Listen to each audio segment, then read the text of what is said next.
Today we are going to discuss The about French Revolution. तो दोस्तों बात है 1789 की। On the morning of 14 July 1789 France के शहर पेरिस में दहशत का माहौल होता है, क्योंकि लोगों में एक अफवाह फैल जाती है कि राजा ने अपने सिपाहियों को ऑर्डर दिया है to fire upon this citizens. तो लोग डिसाइड करते हैं क्यों ना हम अपनी एक मिलिशिया बनाते हैं, और फिर लोग टाउन हॉल के सामने जमा होते हैं, जिनकी तादाद तकरीबन 7000 होती है, 7000 होती है। No in search of weapons लोग गवर्नमेंट बिल्डिंग्स को अटैक करते हैं। मीनवाइल दे अटैक्ड बेस्टाइल प्रिजन, वहां के कमांडर को मारते हैं, 7 कैदियों को रिहा करते हैं, रिलीज करते हैं, और जो फ्रैगमेंट्स रिमेन्स बेस्टाइल प्रिजन के बचते हैं उनको कुछ लोग खरीदते हैं ताकि ये एक यादगार लम्हा रहे। As it was the despotic symbol of the king. After some days ये प्रोटेस्ट अब पेरिस में ही नहीं होते हैं, अब ये protest country side village areas में भी शुरू होते हैं। अल्टीमेटली राजा को पब्लिकली फांसी दी जाती है, एग्जीक्यूट किया जाता है। How and why this happened, ये कैसे और क्यों हुआ, आइए जानते हैं इस वीडियो में। ये सब जानने के लिए हमें जाना पड़ेगा 18वीं सदी में। French society during the late 18th century. 1774 में बॉर्बन फैमिली ऑफ किंग्स के एक शख्स को राजा बनाया जाता है, जिसका नाम लुइस 16 होता है। He was 20 years old and married to the Austrian princess Mary Antoinette. But due to long years of war, treasury was empty. और इसके अलावा under Louis 16, France helped 13 American colonies to gain their independence from common enemy Britain. Under Louis 16, France 13 American colonies को मदद करता है आजादी हासिल करने में ब्रिटेन, जिसकी वजह से फ्रांस बैंकरप्ट और फ्रांस का कर्जा मोर देन 2 बिलियन लिवरेज पहुंचता है। लिवरे फ्रांस की करेंसी होती है जो डिसकंटिन्यू की जाती है 1794 में। लेंडर्स जिन्होंने फ्रांस को लोन दिया था वो अब डिमांड कर रहे थे 10% इंटरेस्ट ऑन लोन्स, और दूसरी तरफ राज दरबार चलाने का खर्च। तो लुइस 16 ने सोचा क्यों ना कॉमन पीपल, आम लोगों पे और टैक्स बढ़ाया जाए। उस वक्त फ्रेंच सोसाइटी में 3 ग्रुप्स थे। फर्स्ट एस्टेट में आते थे clergy means religious people, second estate में नोबल्टी, थर्ड एस्टेट में कॉमन पीपल लाइक पीजेंट्स। मगर 90% पॉपुलेशन पीजेंट्स की थी, जिनमें से कुछ ही के पास अपनी जमीन थी। अबाउट 60% जमीन क्लर्जी और नोबल्टी के पास थी। क्लर्जी और नोबल्टी कोई टैक्स पे नहीं करते थे, सारे टैक्सेस आम लोगों को थर्ड एस्टेट को पे करने पड़ते थे। फॉर एग्जाम्पल वो एक टैक्स क्लर्जी को देते थे जिसको टिथ बोलते थे, एग्रीकल्चरल प्रोडक्ट, और दूसरा टैक्स वो डायरेक्ट स्टेट को देते थे, नोबल्टी को देते थे, जिसको बोलते थे टेली।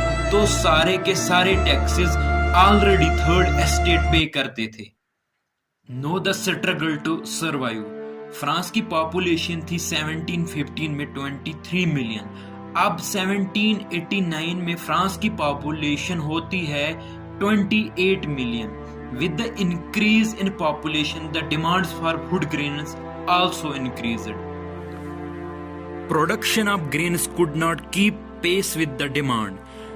वर्कर्स के जो वेजेस थे वो बहुत ज्यादा कम थे। अमीर दिन ब दिन अमीर होता जा रहा था और गरीब दिन ब दिन गरीब होता जा रहा था। This all led to a subsistence crisis. अब वो एक्सट्रीम सिचुएशन बन गई थी जहां इंसान के बेसिक नीड्स खतरे में थे। A growing middle class envisages an end to privilege. अब कुछ एजुकेटेड इंटेलेक्चुअल्स, फिलोसफर्स जो थर्ड एस्टेट से बिलोंग करते थे कुछ बुक्स पब्लिश करते हैं, जैसे John Locke 2 treatises of government publish करता है, Jean Jacques Rousseau the social contract publish करता है, Montesquieu the spirit of laws publish करता है। इन बुक्स के थ्रू ये कुछ आइडियाज शेयर करते हैं, जैसे ideas about freedom, equal laws, equal voting, democracy, division of power in a government between legislative, executive and judiciary. Moreover, they believed that no group in society should be privileged by birth.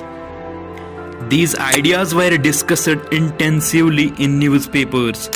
और लोग saloons, coffee houses में अब ये ideas discuss करते हैं, और जो लोग अनपढ़ होते हैं उनको एजुकेटेड लोग ये आइडियाज पढ़कर सुनाते हैं। और इसी दौरान लुइस 16 प्लान करता है to impose further taxes on third estate. तो लोग प्रोटेस्ट शुरू करते हैं और यही से शुरुआत होती है फ्रेंच रेवोल्यूशन की। Now the outbreak of the revolution. Louis 16 अब प्लान करता है to impose further taxes on common people, but according to the old regime, king खुद की मर्जी से अकेला कोई प्रपोजल पास नहीं कर सकता था। कोई भी प्रपोजल पास करने के लिए उस वक्त एस्टेट्स जनरल की मीटिंग बुलानी पड़ती थी। एस्टेट्स जनरल एक पॉलिटिकल बॉडी होती थी जिसमें तीनों एस्टेट्स के रिप्रेजेंटेटिव्स होते थे, मगर किंग कभी भी ये मीटिंग बुला सकता था, कभी भी मीटिंग कॉल कर सकता था। लास्ट टाइम ये मीटिंग हुई थी 1614 में। अब लुइस 16 एस्टेट्स जनरल की मीटिंग बुलाता है 5 मई 1789 को एट हॉल ऑफ वर्सेल्स। इस मीटिंग में फर्स्ट एस्टेट के 300 रिप्रेजेंटेटिव्स आते हैं, सेकंड एस्टेट के 300 रिप्रेजेंटेटिव्स आते हैं और थर्ड एस्टेट के 600 रिप्रेजेंटेटिव्स आते हैं। फर्स्ट एस्टेट और सेकंड एस्टेट को फेस टू फेस बिठाया जाता है और थर्ड एस्टेट को पीछे खड़ा रखा जाता है। थर्ड एस्टेट के ये 600 रिप्रेजेंटेटिव्स प्रॉस्परस और एजुकेटेड होते हैं। पीजेंट्स, वुमेन और आर्टिजन्स को इस मीटिंग में अलाउ नहीं करते हैं। फिर वो 40,000 लेटर्स लिखकर अपने रिप्रेजेंटेटिव्स को देते हैं जिनमें उनकी डिमांड्स और ग्रीवेंसेस होती है। फ्रांस में यही सिस्टम था कि हर एक एस्टेट के पास एक वोट होता था। इस हिसाब से लुइस 16 इजीली अपने प्रपोजल्स पास करवाता। अब आम लोगों की यही डिमांड होती है कि जो भी मेंबर प्रेजेंट है मीटिंग में उसको वोट डालने का हक दिया जाए। यही आइडिया मेंशन किया होता है जीन जैक्स रूसो ने अपनी किताब द सोशल कॉन्ट्रैक्ट में। लुइस 16 सब डिमांड्स रिजेक्ट करता है और उसी वक्त थर्ड एस्टेट के मेंबर्स मीटिंग तर्क करते हैं।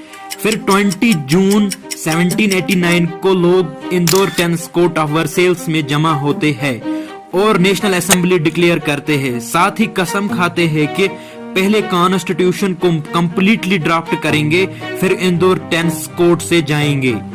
मिराबिउ जो नोबल फैमिली का होता है, फर्स्ट एस्टेट का होता है, और एबिसियस जो एक प्रीस्ट होता है, सेकंड एस्टेट का होता है, अब ये भी आम लोगों का साथ देते हैं। अब ये भी इस सिस्टम को खत्म करना चाहते थे। मिराबिउ लोगों को इंदौर टेनिस कोर्ट में पावरफुल स्पीच देता है और एबिसियस एक बुकलेट लिखता है what is the third estate. आखिर थर्ड एस्टेट के लोग चाहते क्या है? अब हर तरफ सब्सिस्टेंस क्राइसिस थी, लोगों को खाना नहीं मिल रहा था, तो लोगों ने शॉप्स पे अटैक किया। इसी दौरान लुइस 16 अपने सिपाहियों को ऑर्डर देता है कि आप पेरिस में जाओ, सिचुएशन को कंट्रोल करो। लेकिन लोगों में अफवाह फैलती है कि ये ट्रूप्स हम पे फायरिंग करेंगे और 14 जुलाई 1789 को लोग टाउन हॉल के सामने जमा होते हैं जिनकी तादाद 7,000 होती है और ये गवर्नमेंट बिल्डिंग्स को अटैक करना शुरू करते हैं। और इसी दौरान बेस्टाइल प्रिजन को अटैक करते हैं, वहां के कमांडर को मारते हैं और साथ ही 7 प्रिजनर्स को आजाद करते हैं। अब विलेज टू विलेज अफवाहें फैलती है कि बाहर से कुछ लोगों को बुलाया जा रहा है ताकि वो हमारी फसलों को डिस्ट्रॉय करे। तो लोग नोबल्स के हाउसेस पे हमला करते हैं, कुछ नोबल्स अपना मकान छोड़ देते हैं और कुछ मुल्क ही छोड़ देते हैं। अब लुइस 16 के पास कोई बचने का रास्ता नहीं होता है, तो वो नेशनल असेंबली को एक्सेप्ट करता है, लोगों की डिमांड्स को एक्सेप्ट करता है। फिर नेशनल असेंबली 4 अगस्त 1789 को feudal system of obligations and taxes को खत्म कर देता है। Now France becomes a constitutional monarchy. Monarchy system अब है, लेकिन राजा के पावर्स अब कम कर दिए गए। नेशनल असेंबली कॉन्स्टिट्यूशन को कंप्लीटली ड्राफ्ट करती है 1791 में, जिसका मेन ऑब्जेक्टिव यही होता है कि अब राजा के पावर्स कम कर दिए गए। अब ایک ہی شخص کے ہاتھ میں پاورز نہیں ہے، اب لیجسلیچر، ایگزیکٹو اور جوڈیشری بنائی گئی۔ اب آگے نیشنل اسمبلی کے لیے الیکشنز ہوں گے۔ لوگوں کو دو گروپس میں بانٹ دیا گیا، ایکٹیو سٹیزنز اور پیسو سٹیزنز۔ ایکٹیو سٹیزنز وہ لوگ تھے جو ووٹ ڈال سکتے تھے، کنڈیشن تھی کہ وہ مرد ہونے چاہیے اباؤٹ 25 ایئرس آف ایج، اور جو ٹیکس پے کرتے ہوں ایٹ لیسٹ جتنا ایک مزدور 3 دنوں میں کماتا ہے۔ پیسو سٹیزنز میں عورتیں آتی تھی اور وہ لوگ آتے تھے جن کی ایج بلو 25 ایئرس تھی۔ ایکٹیو سٹیزنز اب بائی ووٹنگ 50,000 الیکٹرز کو الیکٹ کرتے، پھر وہ 50,000 الیکٹرز نیشنل اسمبلی کو الیکٹ کرتے، جس میں 745 ممبرز ہوتے، اور انہی لوگوں کو الیکٹ کیا جاتا نیشنل اسمبلی میں جو ہائیسٹ ٹیکس پیئر ہوتے، اور یہ 745 ممبرز آف نیشنل اسمبلی اب کنگ اور منسٹرز کو کنٹرول کرتے۔ رائٹس دیے گئے جیسے right to life, freedom of speech, freedom of opinion, equality before law.